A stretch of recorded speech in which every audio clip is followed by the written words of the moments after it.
The revival of a British motoring icon needs the world to come together, sometimes literally. And that's exactly what transpired with the painstaking restoration of Amal Tanna's gorgeous MG Midget as well.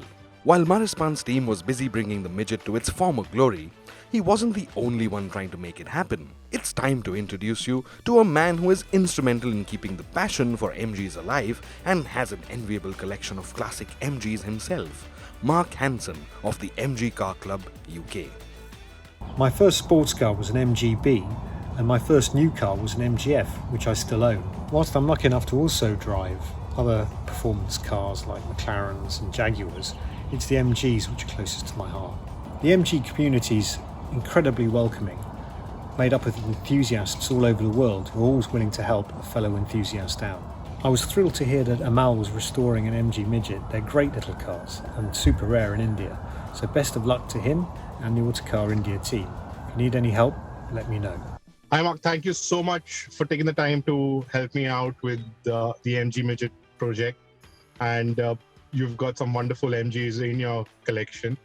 And yeah, it's been a while since we met at Cartier as well. Yeah, it was a fantastic event. So lovely to see you again. And I still remember your fantastic cars at Cartier. Everyone's doing well in the family and under the circumstances, and hope to see you soon.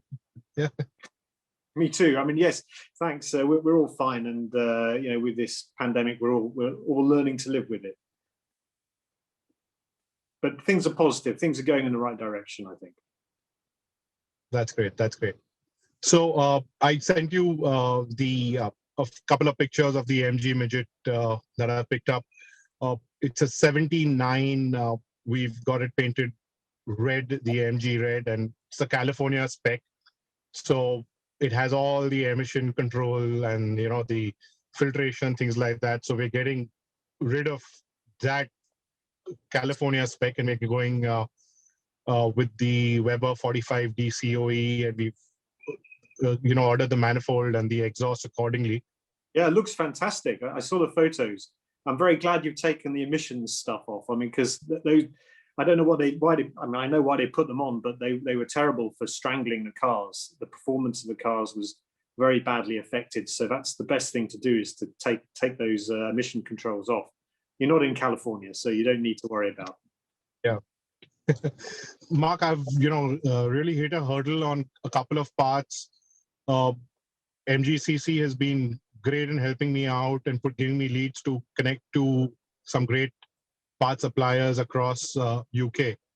But due to the lockdown and manufacturing of or reproduction of parts is slowed down, so I've hit a hurdle in finding the clutch, master cylinder, and a new pair of tail light lenses for the American spec left and right.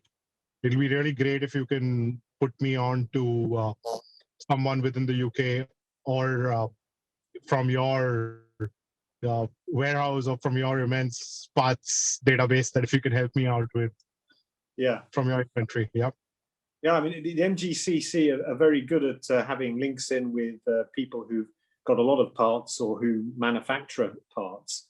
At the moment, there is a bit of an issue with lockdown, but I'm sure I can find someone who will have the part you need.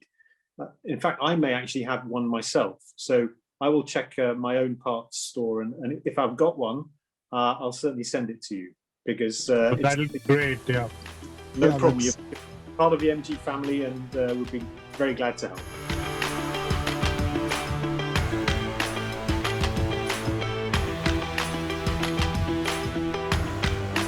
The parts Mark carefully packaged and shipped arrived at Marispan's workshop just in time, and the MG Midget was now closer than ever before to being completed.